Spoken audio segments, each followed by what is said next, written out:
여러분 안녕하세요. 기독교 강요 시간입니다. 청함을 받은 자들과 택함을 받은 자들이라는 주제로 공부해 보겠습니다. 기독교 강요는 칼빈이 구원의 도리를 알기 쉽게 설명하기 위해 쓴 책입니다. 칼빈이 이 책을 쓸 때에 특히 시간을 많이 들인 부분이 구약 성경에 대한 해석과 그리고 신약에 대한 인용입니다. 그래서 의미하는 바는 구약을 그리스도 안에서 보려고 굉장히 노력했다는 것이고, 그냥 성경을 삶에 적용하고 재밌게 이야기하는 부분을 떠나서 신약의 관점에서 구약을 어떻게 볼 것이냐 하는 부분들을, 또 교리적인 부분들을 굉장히 많이 연구하고 노력해서 기록했다라고 하는 것입니다. 그래서 청함을 받은 자들, 택함을 받은 자들 할 때에 청함을 받은 자들을 구약으로 보면 모든 아브라함의 자손들이라고 할 수 있습니다. 이스마엘까지 포함해서요. 그리고 에서까지도 들어가겠죠. 그러나 택함을 받은 자들은 적습니다. 이삭과 이스마엘에서 이스마엘은 제외되고 이삭으로 좁혀집니다. 그리고 이삭에서 태어나는 에서와 야곱 중에서 에서는 장자인 에서는 제외되고 야곱으로 좁혀집니다. 칼빈이 살았던 시대로 돌아와서 해석을 해보면 이렇습니다. 칼빈이 살던 시대는 지금과 다른 종교 정치적 배경을 가지고 있습니다. 교회가 절대 권력으로 자리 잡고 있던 시대입니다. 교회가 절대 권력으로 자리 잡고 있기 때문에 국가 권력이 교회 안에 있고 교회 아래에 있습니다.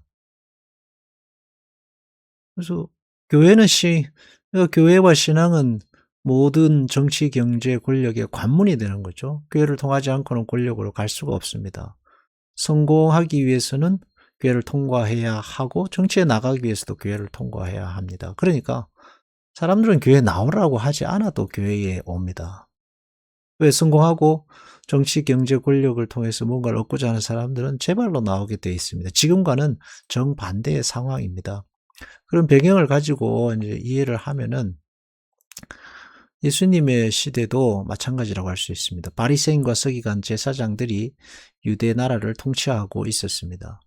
실질적인 통치자들이죠. 물론 그 위에 헤롯 왕도 있고 또 뭐 빌라도 총독 같은 사람도 있었지만은, 그러나 그 백성들의 삶의 구석구석 영향을 미치는 사람들은 바리새인, 서기관, 제사장들입니다. 그러니까 종교가 권력의 중심에 있었다고 해도 과언이 아닙니다. 그럴 때에 주님께서 하신 말씀이 청함을 받은 자는 많지만 택함을 입은 자는 적으니라 해서 말씀하시는데, 그 말씀 뭐냐 하면 성경이라는, 신앙이라는 어떤 배경 속에서 나오는 뭔가 자기 성공을 위해서, 이익을 위해서, 어떤 길을 위해서 나오는 자들이 많이 있을 수 있지만, 그러나 하나님께서 하나님의 자녀로 부르시고 택하시고 작정하셔서 예정하셔서 나온 자는 적다 하는 말씀이죠. 그래서 청함을 받는 자들은 자기 힘으로 나온 사람들이고 자기 목적과 자기의 그리고 자기 행위로 나온 사람들입니다. 와서 자기 행위를 자랑하고 자기 목적을 자랑하고 자기 성공을 이루기 위해 온 사람들이죠. 하나님의 자녀로 택함받은 자들은 적다 하는 것입니다. 지금의 교회는 그런 칼빈의 시대와는 다른 위치에 놓여 있습니다. 반대편에 있다고 해도 과언이 아닙니다. 택함을 받아 하나님의 자녀로 인침받은 자들이 나오는 곳이 교회입니다. 청함받은 자들과 택함받은 자들을 구별하는 것이 이 마태복음 22장에 나오는데 예복이라고 되어 있습니다. 예복은 그리스도 예수의 십자가의 복음입니다. 자기 의를 내려놓고 그리스도의 십자가를 붙드는 믿음이라고 할 수 있습니다. 자기 행위를 내려놓고 회개로서 예수 그리스도의 십자가를 붙들고 나오는 것이 바로 예복입니다. 그러니까 결국은 예복은 예수 그리스도의 십자가죠. 하나님께서 그 예복을 입은 자들을 잔치에 불러들이시고 예복을 입지 않은 자들은 다시 내보냅니다. 그 말은 무슨 말이냐 하면 결국은 예수 그리스도의 십자가의 복음으로 나온 자들을 하나님의 자녀로 부르시고, 또 하나님의 자녀로 부르실 때에는 그 복음을 통해서 부르신다는 말과도 같습니다. 그리고 하나님께서 그 신자됨을 나중에 그 역사를 통해, 시간을 통해 증명해 가십니다. 왜냐하면 천국은 자기 힘으로 들어가는 곳이 아닙니다. 성공과 자랑으로 가는 것도 아니고 티켓을 돈 주고 사서 가는 극장이나 호텔이나 공연장이 아닙니다. 반대죠. 아버지께서 자녀를 불러 드리는 곳이 교회입니다. 아버지께서 불러 드립니다. 예, 아버지께서. 상황마다 다르겠지만, 그래서 교회는 이제 더 이상 성공과 세상 권력을 향한 문이 아닙니다. 그 반대죠. 세상에서 실패하고 낭망하고 갈데없는 사람들이 오는 곳이 이제 교회입니다. 세상에서 이런저런 문들을 두드려 봤지만 더 이상 열리지 않으니까 찾아오는 곳이 교회가 돼가고 있습니다. 바른 방향으로 가고 있다고 봐야 합니다. 정함과 택함을 구분할 것이 아니라 정함 속에 택함을 두신 것입니다. 그리고 그 택함은 예수 그리스도를 부르고 영접하고 인정하는 것을 그리고 그리스도로 옷 입는 것을 의미합니다. 이게 성결의 옷이라고 하죠. 사람들은 자꾸 진짜냐 가짜냐 이런 것을 묻는데 그건 우리가 할 이야기가 아닙니다. 하나님이 알아서 하실 문제이고 우리는 교회로 나오는 모든 사람들을 참 신자로 받고 사랑하고 섬기는 것이 책임일 것입니다. 자, 여기 보면 이 소명은 악인들에게도 공통된 것이지만 다른 종류의 소명은 중생의 영이 동반한다. 중생의 영은 장차 있을 기업의 보증, 확인하는 인, 주의 날이 올 때까지 이 인을 우리의 마음속에 쳐두신다 해서 여기 중생의 영, 그 다음에 인, 확인, 보증, 마음속에 쳐두신 이런 이야기들이 이제 나옵니다. 이거를 잘못 받아들이게 되면 신사도주의 신앙, 소위 말하는 그런 유죠. 성령의 어떤 증거라고 하는 방언이나 환상이나 귀신을 보거나 체험을 하거나 병 고침이나 죽기라든지 이런 눈에 보이는 것들을 이 구원의 증거다라고 하는 쪽으로 몰아붙이게 됩니다. 자세히 보면 알겠지만 이런 것들은 모두 기능적인 것입니다. 이거를 잘못 해석하게 되면 아버지가 의사이면 아들도 의사가 돼야 그 아들됨이 증명된다 하는 말과 같습니다. 그렇죠? 예수님이 귀신을 쫓아내셨고 병을 고치셨고 하셨기 때문에 믿는 구원받은 사람은 귀신을 쫓아내고 병을 고쳐야 된다. 아버지가 의사니까 너도 의사여야 진짜 아들이다. 축구 선수 아버지가 축구 선수니까 너도 축구 선수로야 진짜 그 아버지 아들이다. 이건 말도 안 되는 이야기거든요. 아버지와 자녀의 관계는 이런 기능들로 증명되는 것이 아닙니다. 그보다 먼저인 거죠. 그래서 성결의 영이냐 인침, 보증과 같은 것들은 하나님의 편에서 필요를 따라주시는 거예요. 성결의 영은 사실 모든 사람들에게 주시는 하나님의 자녀됨의 확신이고 하나님께서 함께 하시는 증거입니다. 근데 그것을 기능적으로 해석해서는 안 되겠다.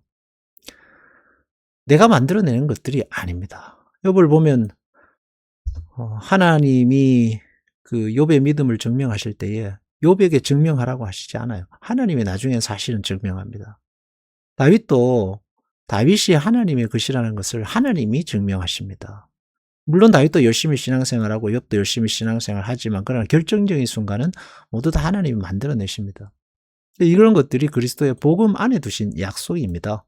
그 복음을 믿고 신앙생활하면 그 안에서 하나님께서 때를 따라 어떤 그리스도의 자녀됨의 증거를 보이시고 확인하시고 알아가게 하시고 만들어 가시는 거죠. 그래서 하나님의 자녀됨과 어떤 성결의 영, 성령 받음, 인침을 분리하면 아주 큰 오류에 빠지게 됩니다. 가장 큰 오류가 뭐냐면 그리스도의 십자가의 복음을 불완전한 복음으로 만들게 된다는 겁니다.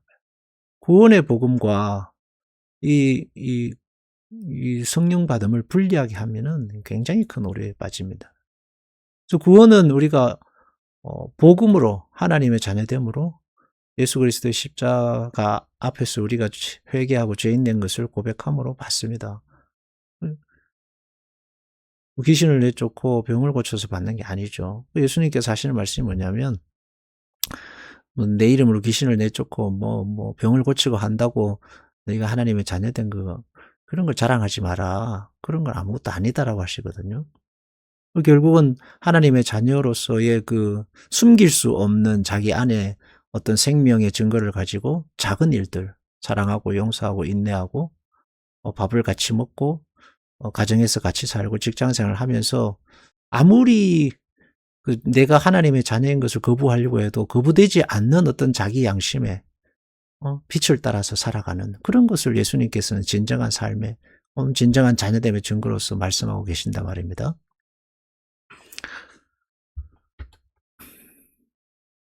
주의 날이 올 때까지 인을 우리 마음에 쳐두시는데 이거 하나님께서 우리에게 마음에 주신 거죠. 거부하려고 해도 거부할 수 없는.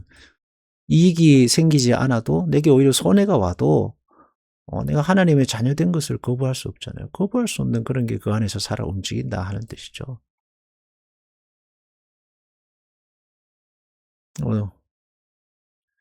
우리가 신앙생활 할 때에 내가 신자냐 아니냐, 뭐 저 사람은 신자냐 아니냐 이런 것들에 대해서 칼빈의 시대는 중요한 화두였을지 모르지만 왜냐하면 모두 다 교회 안에 있기 때문에요. 그러나 지금은 다른 시대입니다. 교회 안에 들어온다는 자체가 이미 십자가고 교회 안에 들어온다는 자체가 이미 무언가를 포기해야만 올 수 있는 그런 시대가 되었습니다. 그렇기 때문에 우리는 교회 안에 들어온 모든 사람들은 하나님의 자녀고 복된 택함받은 하나님의 백성입니다. 그런 믿음과 신뢰로 만나고 사랑하고 용서하고 격려하고 신앙생활을 하는 것입니다. 근데 그런 어떤 확신과 토대가 없이 신뢰 없이 의심하면서 언제 저 인간이 배반할 거냐 이런 생각을 하고 쌍심지를 키면 그 신앙생활이 안 되죠. 그래서 예수님께서 배반하는 베드로를 다시 부르시고 도망가는 제자들을 달리 다시 불러서 그들을 사도로 세우시고 복음을 맡기신 이유는 하나님 나라의 그 어떤 교회의 생명력과 복음이라는 것이 하나님이 부르신 그들의 성결, 뭐 그들의 의, 뭐 그들의 재능, 그들의 어떤 능력에 있는 것이 아니라 부르신 하나님의 그 각오와 결단 속에 있다 하는 것을 보여주신 것이다 라고 할 수 있습니다. 우리는 하나님께서 부르신 하나님의 자녀들이고 한 교회 안에 있습니다. 택함받은 자들이겠죠. 그러니까 우리가 신앙생활을 하면서 하나님의 택함받은 자녀라는 믿음을 가지고 서로 격려하고 또 서로 이해하고 참고 하나님의 자녀됨을 서로 확인시켜주고 살아가다 보면은 하나님께서 주시는 복된 은혜가 넘치게 될 줄로 믿습니다. 기도하겠습니다. 사랑의 하나님 아버지, 우리를 창세전에 예정하시고 자녀로 부르신 것을 감사합니다. 교회 안에서 생활하게 하신 것을 감사합니다. 우리를 부르신 하나님의 크신 사랑이 넓고 크시고 그 누구도 빼앗을 수 없고 치울 수 없는 우리 안에 살아 숨쉬는 거듭난 생명이 되었습니다. 오늘도 그리스도의 십자가를 붙들고 살아가는 성도들의 삶에 성령께서 늘 확인시켜 주시고 깨닫게 하시고 알게 해주시고 말씀하여 주실 줄로 믿습니다. 우리는 한 교회로서 그렇게 서로 신앙을 확인하고 약한 자들을 세워주고 믿음을 굳건히 하며 살아가는 복된 공동체로 날마다 거듭나야겠습니다. 주님 은혜를 다하여 주옵소서. 예수님 이름으로 기도합니다. 아멘.